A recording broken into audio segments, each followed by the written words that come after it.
Friends, welcome to another episode of the Coffee Roaster Warm Sessions podcast. It is a chilly yet beautiful day outside. A beautiful day for some. Got a little bit of snow. Yeah, I know. Day Which feels, I don't know, feels weird to say that this is our first snowfall, and it's very late. It's very late. We usually get some nice crispiness in early December. Yeah. Sometimes, but yeah, I love a crispy morning when the sun's out and it's like kind of, it's breezy, it's crispy. You walk outside, you can see your breath. It's kind of nice. It's nice. The sun is pretty low on the horizon, which makes everything look, it's ideal lighting. Yeah. So what all the, the movie stars pay a lot of money for to make it look that way.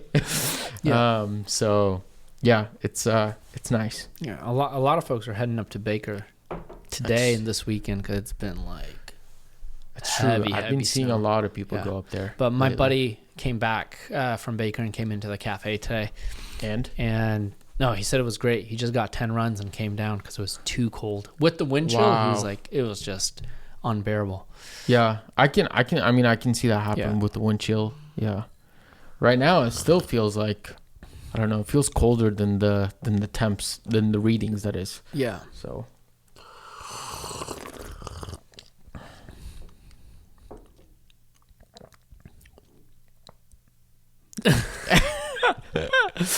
the pause. I'm like, what happened with this batch root? I mean, I'll tell you, when I it's swirled hot, it though. around, it is hot. But when I swirled it around, oh yeah, that's what the I mean. update. The update. Yeah. Something's working the Brewers today. working. But when I swirled it around, did you smell how it filled the room with a very nice tropical aroma, just like out of the carafe?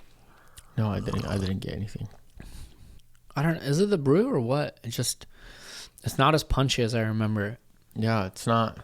It's not punchy. It's not even as punchy as even the cupping that we just did, because we cupped this coffee just now. Yeah.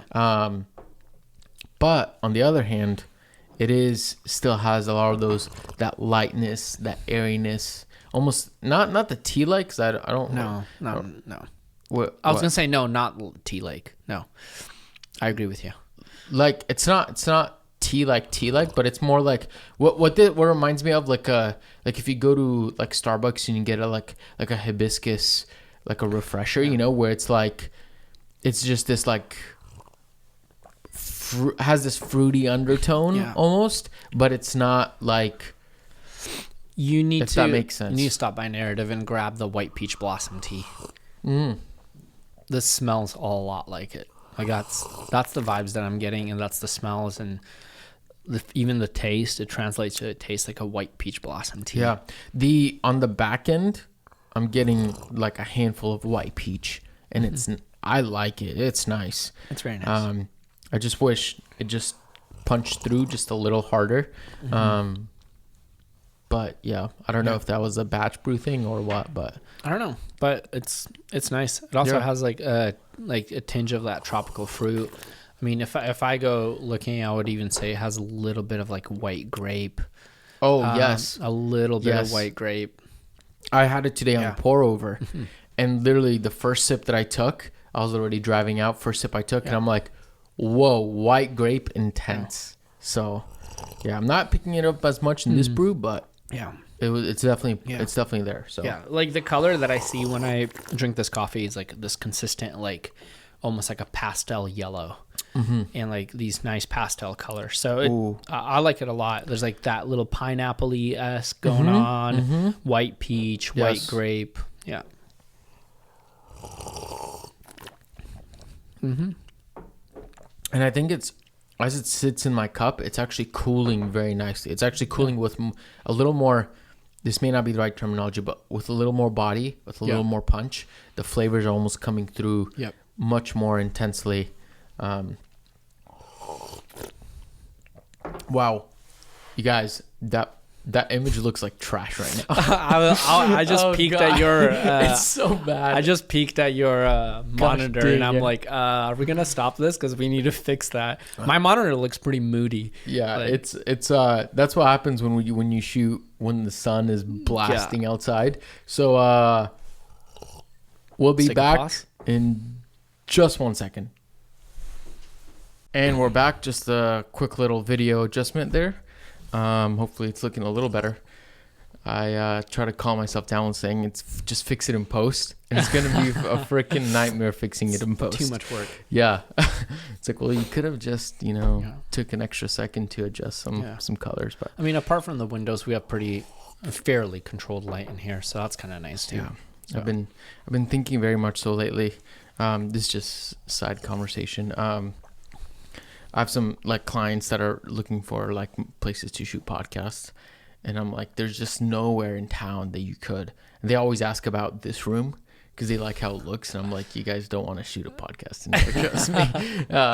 And so I'm like, man, maybe it's time to like build out like get a space that's like dedicated to just and a set doesn't click move, a button and boom, and you're rocking. Yeah, totally. So and you can rent it out, and you can bring on more clients to just like set up for sure. 100%. It's a triple, quadruple whammy there. Yeah. Wins all around. But that being said,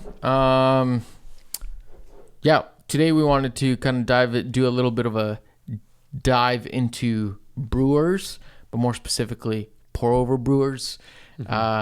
The dynamics of brewing at home and how to adjust to them. I know, especially in the last, X amount of years, we've seen a handful of new brewers show up, and they all feel, and I would know we've covered this a few times on the podcast, they all feel very similar, but they also have a little bit of their nuances. So they're not carbon copies of each other, but I don't know how much different you can get if, you're like, cool, this is a flat bottom brewer, but it's I don't know, has a slightly different angle, or how different can you get?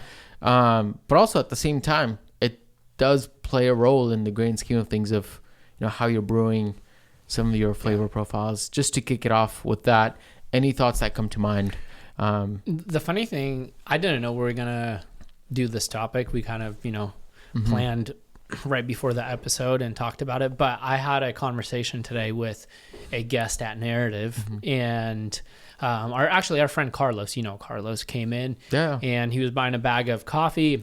Nice. And we were talking about, how are you brewing this at home? That's usually my go-to question. Yeah. And he's like, well, I have the fellow Stagg, like flat brewer, the small one. Right. And I was asking questions about the recipe. And I won't give much away because we're going to dive into this. Right. But I mentioned like, hey, this is how I would adjust my recipe to achieve the results that you're looking for. Or this is what you should do with this coffee to achieve the results that you're looking for. Yeah. So it's very fun to talk about the nuances of brewers, because they do have a little bit of a difference. Even though a flat-based brewer is going to have the same concept, there's going to be a flatter bed and not an angled one, or not a like a cone-shaped bed. So that's going to be your major difference. But then how you approach that and why you do the things you do is also going to be slightly different.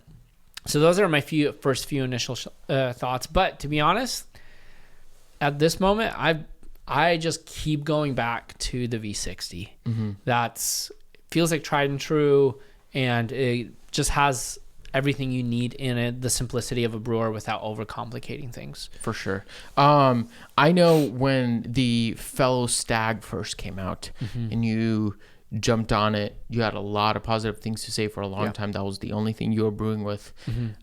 Maybe take us back a little bit to that shift of you were brewing on V60 all the time, and then all of a sudden the fellow Stagg came out, you picked it up. What were some of the things that you noticed as you dived into brewing with the Stagg? Yeah, the main thing was the fact that the Stagg brewer has very good heat retention, very thick walls. So it maintains, like if you warm it up well, like I used to warm it up on the fellow kettle, let that boiling water get it cooking. If you do that, then the heat stays in the slurry for much much higher heat stays in the slurry, which, I mean, the goal of that is you want to increase extraction. And I mean, that's a variable that everyone's played around. I've stuck to the fact that I want to brew at high heat just to increase extraction. And people probably in the comments will tell me why you shouldn't. I get that. Like, you can change how you perceive acidity with different heat and source and that. But especially at that point, and still to this day, I want more heat. So that was the first draw of the fellow Stag. But then also, of course, it has more holes on the bottom. It has a flatter bed. I even took the liberty to drill, I think, 4 extra holes, bigger holes. I put a little a spacer in the bottom. Actually modified it from the I took out, the little filter in the, what's the stovetop brewer, the little Bialetti or whatever stovetop, what are they called? Why can't I remember? Mocha pot. So I took apart the mocha pot. Okay. It has a little filter there that looks like a portafilter basket, but the holes are a little bit bigger. So I took it apart, cut it, shaped it, raised it up a little bit, and I still use that to this day. I think I brewed on the Stag about 2 weeks ago because I didn't have any, filters. But that's the other thing, is filters have come a long way too, because now there's like ridgeless filters that you can use on the Stag. I still use the ridge filters. I just flatten the ridges all around, or modify V60 filter in it, stuff like that. That was my initial draw. And I was able to achieve much higher extractions on the Stag brewer versus the V60. But there's caveats to that as well. Yeah. So give me kind of your thought process to why you drilled holes in the Stag, kind of modulated it a little bit, and what were some of the kind of maybe like flavor differences that you experienced jumping onto the Stag, but also now, you just brewed on it not too long ago, but you also brew all the time on a V60. What are some of the things that you just personally notice? Yeah. Or is there anything you notice? I don't know. One of the things I do like about the Stag is I'm trying to think, where do I start? Because I adjust my recipe for it, for sure. But also I get a much crispier cup. Like, it's not brighter.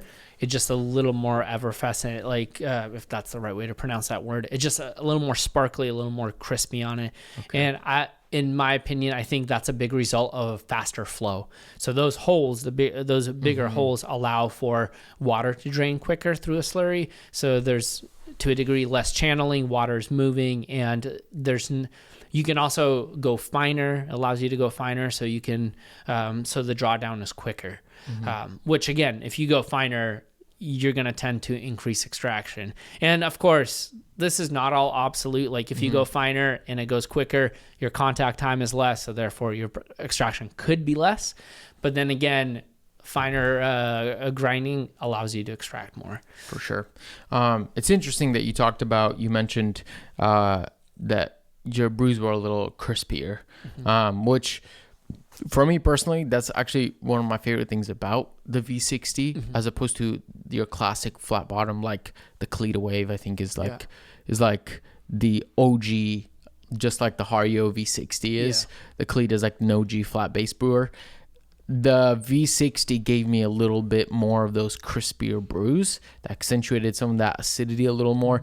Kalita brews, I don't very much enjoy often, because it gives me just like a rounder, bigger, sweeter kind of flavor profile without sometimes some of those nuances. But on the same note, it's interesting that you brought up crispier with the new holes, because I not recently now, I guess it's been like a month, 2 months since I got my Orea V3. And I've been brewing almost on that exclusively for the last couple months. And my first time I started brewing with the Orea, my first experience was actually in Singapore at the cafe, where they let me just like practice on an Orea, just to brew a cup. And what was the most fascinating thing is, even though I over extracted that brew in Singapore, when I tasted it, I was like, oh, this is so reminiscent of a V60. And I was like, wait a second, this is actually different than what I'm used to with my Kalita brews. Right. And now, I mean, that's just made me think, is maybe it's actually because like the Orea actually has not holes, but it's literally has like almost like the whole base wedges, has wedges, holes that pretty much surround the whole thing, and then you have a hole in the middle. Yeah. So you're getting substantially more space for drawdown to happen. So it's interesting that you just bring that up, because I've noticed the same thing with the Orea, and that's why I've enjoyed brewing with the Orea. Mm-hmm. I want to do a few like side-by-side comparisons with the V60 and the Orea and see where they stand. But yeah, it's just an interesting observation. For sure. And I think also when it comes to what I do like about the V60 is there's a little bit more give. Like, you can mess up and it's fine, and it's not as technical. It's almost like the classic, our tutorial video on YouTube.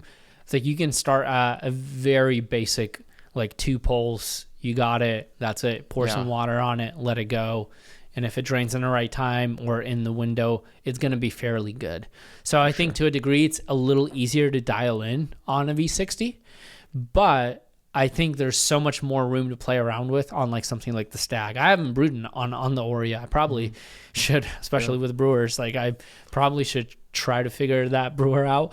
But I am curious in how you can also get too fast of flow. That's what happened on my Stag when I made the holes. I wasn't used to how fast it was draining. So I was just grinding finer, and it was looking sludgier, and my brews weren't crispy when I did that. Right. So I had to make some adjustments, and dialing in a coffee became slightly more nuanced and harder. And I was having more bad brews until I figured out, what variable do I need to tweak specifically for this brewer?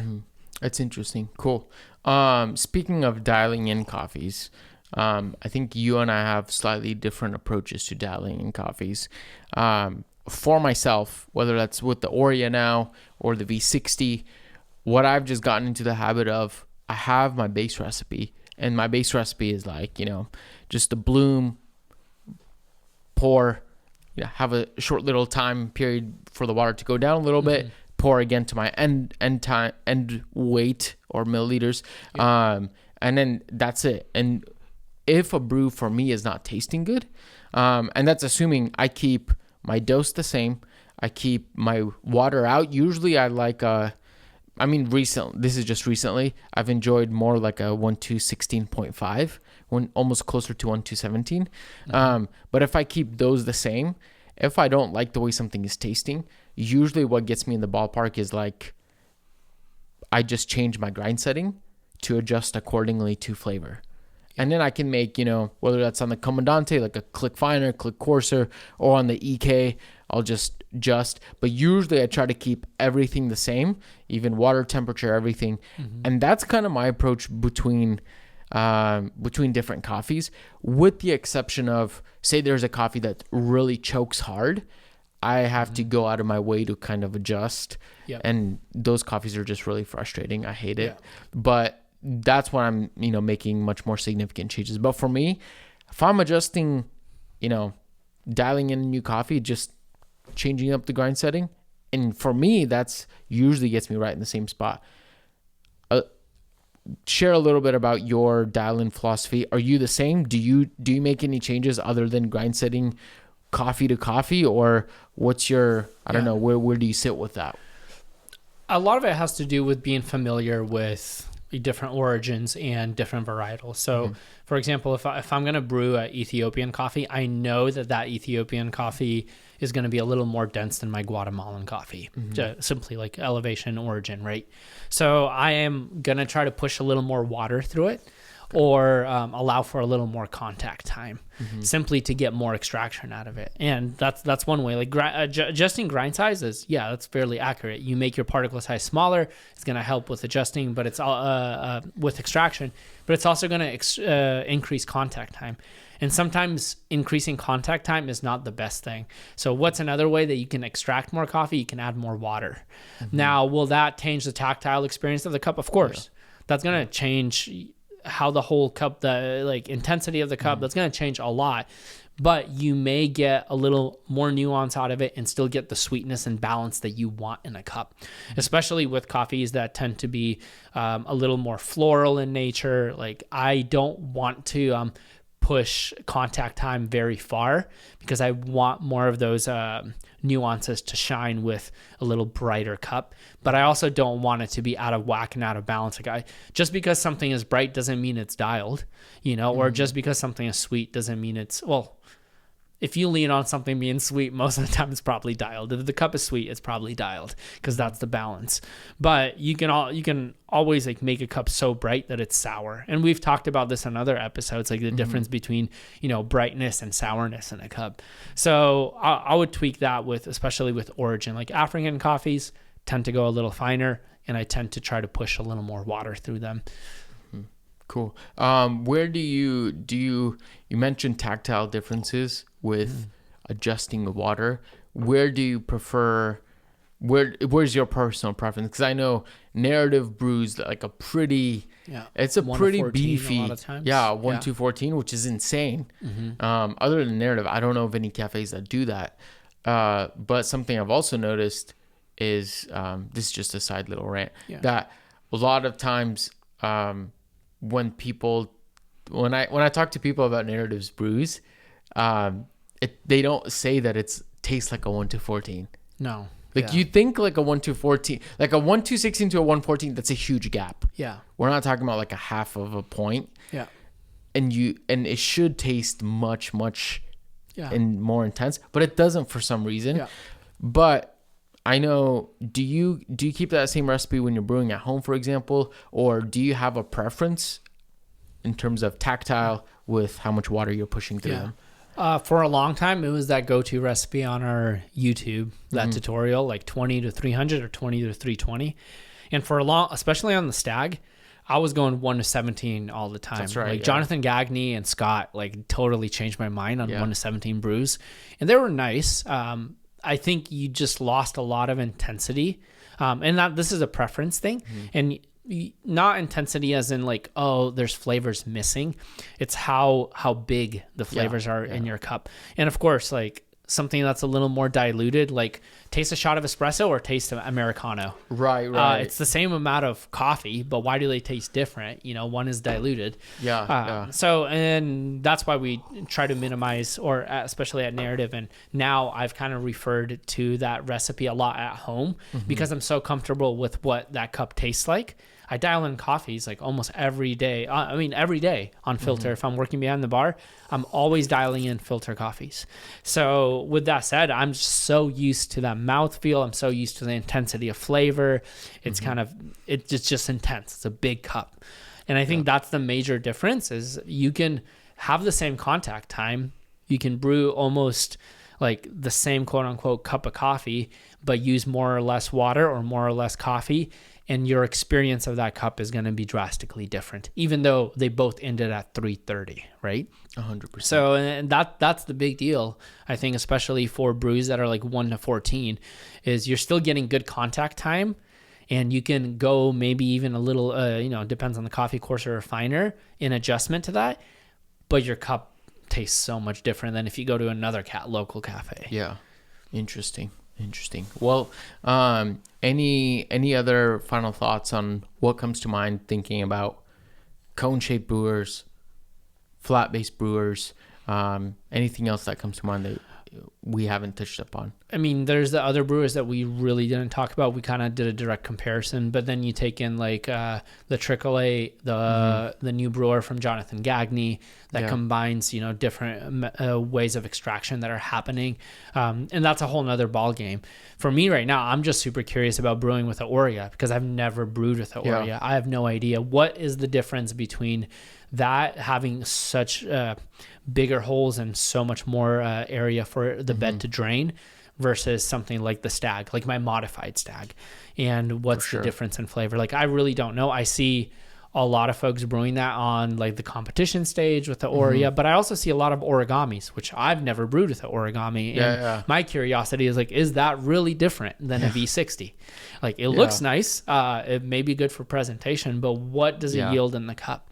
So, and then again, we didn't cover the aspect of, how does, temp, depending on brewer, change extraction. Like, do you want to brew with a lower temp on a flat base brewer, or do you want to brew with higher temp versus a V60? That's also a whole different conversation that could be had. Again, I always stick to the same temp. It's usually 210 every single time. So yeah, solid. Yeah, I think you mentioned the Tricklet, the Next Level Brewer. I, for some reason, in my mind, they're just very different. I'm not even putting them in there. Right. Because it just feels like I don't know, it feels like they're like back to, like a bunch of new brewers coming out. I think they're like such minor differences, most of them are pretty in the same ballpark of flat base, cone. That's it. Those feel like they're like on a different level, especially when you take into consideration how much paper filter that you're using in those filters and in those brewers, as opposed to, for example, a Kalita with ridged filters, or, now you have the Negotiator for the Orea that doesn't have any ripples. It's just like a V60 filter. So then you get into, all the other things. But yeah, cool. This is going to be kind of like a 2-part episode. In the next episode, we're going to be talking a little bit about brewing different origins, but also roasting different origins and how that, plays a role. How do we adjust accordingly? But so stay tuned for that episode. But friends, I think that's a wrap for this episode.